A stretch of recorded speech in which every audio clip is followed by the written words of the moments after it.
Okay, from the last class, I did like maybe 20 minutes of just on the board, and then finally somebody dared to say, I have never seen that before, what you're doing. So let's backpedal a little bit and start off with lines in 2 dimensions.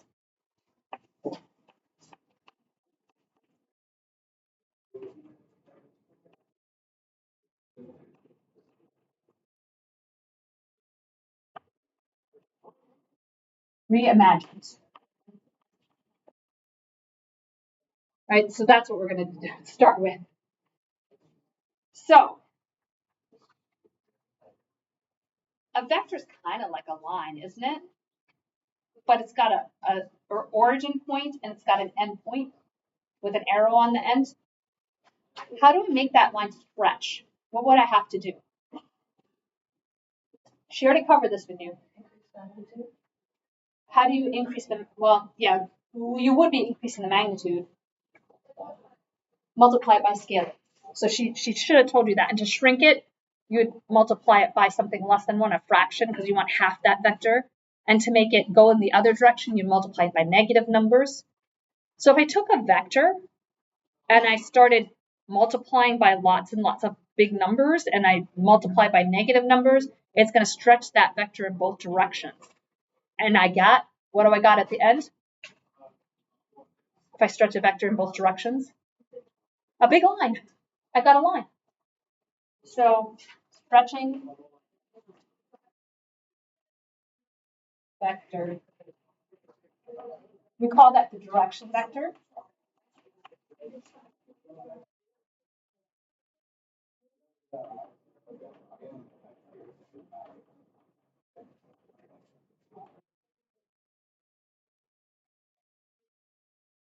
The problem with vectors, though, let me pause there. I'm going to put the formula to it. T is just a scalar. If I let it run from minus infinity to infinity, that T, that's going to do the stretching for me. Right? All possible values between minus infinity and infinity, multiply it times that direction. I'm just going to get that arrow in both directions, stretching out. But she also probably told you that vectors don't, we just draw them at the origin, but they don't have a placement. If I want one particular line, I'm going to have to place it.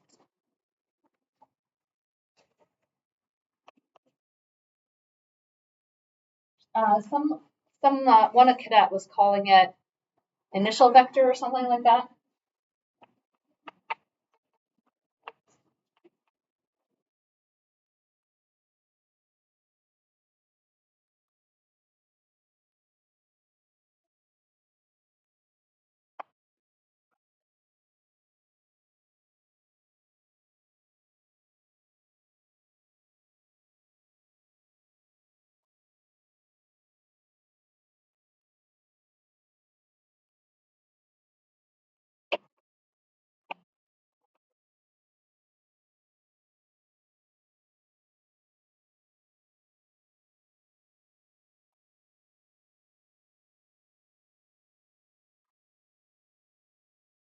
This part is a stretching part. I got a vector, I got its direction. It's kind of like slope, and I stretch it in both directions.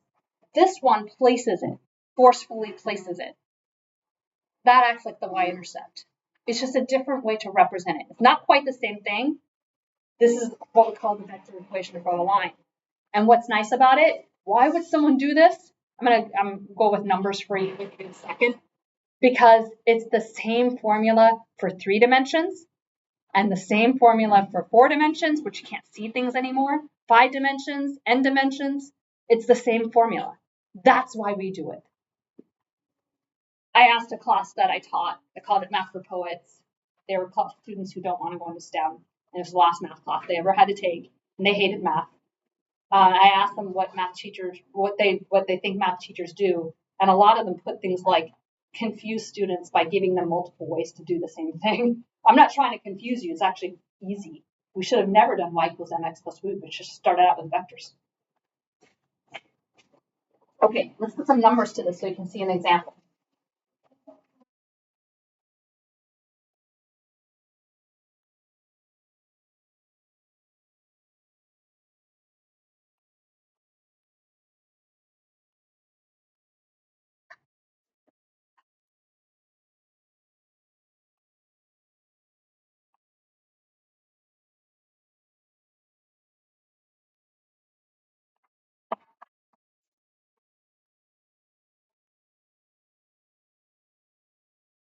Did you close that?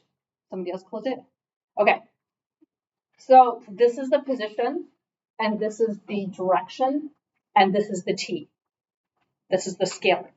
So if I had to draw it, so this thing stretches. Let me draw it for you.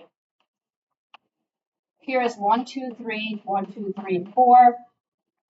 That's the vector v.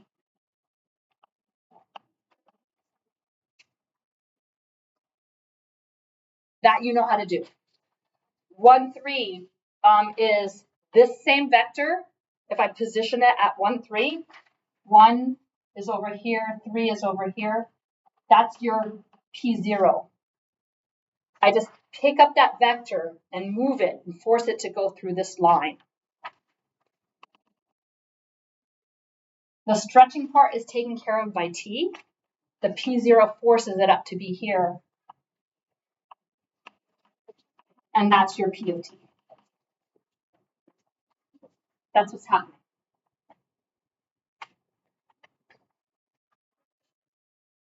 One more thing. For me, what got me through is not just knowing the formulas. I knew one thing. I knew how to get back to rectangular coordinates, not this form.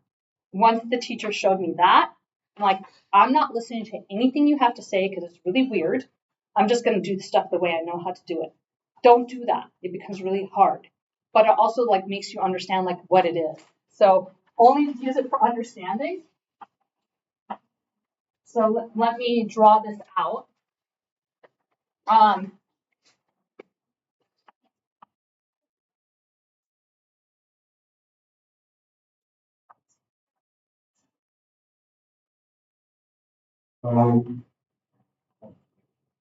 If I have these two guys here, I can add that together, right? So this is really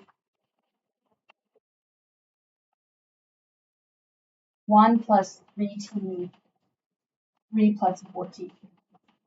Is anyone lost on that? All I did is I just combined this. You already did this.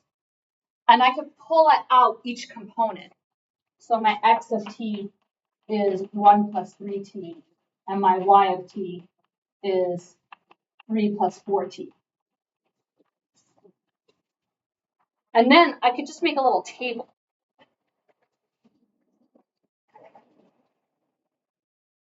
In fact, I had taught this course once where I just had to make tables. And that helped a lot, just seeing the numbers.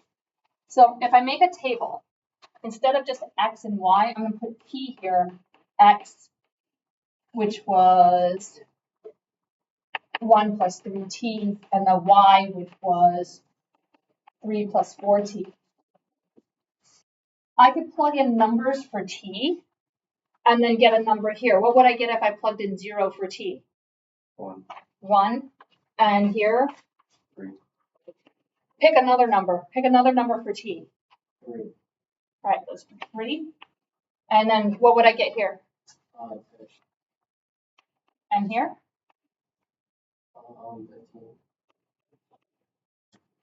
If I ignored this column and just plotted these points, what do you think I'd get? 2D vector. Yes, no, not a 2D vector. You'd get a line. If you just plotted these points, like one by one, just plotted them. That's what you get a line. So it's just another way to express a line. That's all it is. It's just confusing because you learned one way for all your life, and you don't learn math, you just get used to it. So you're very used to that, and this is new. That's all.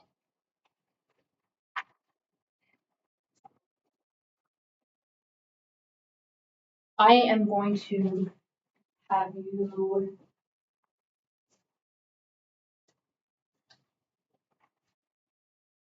we're going to use the Dr. T method of getting through this class, which is take it back to the lands you know. How many points do you need to make a line? 2. Do I have 2 of them? Yeah. You don't have to use those 2, you can use these ones. Take boards. Everybody take boards. Take your own board.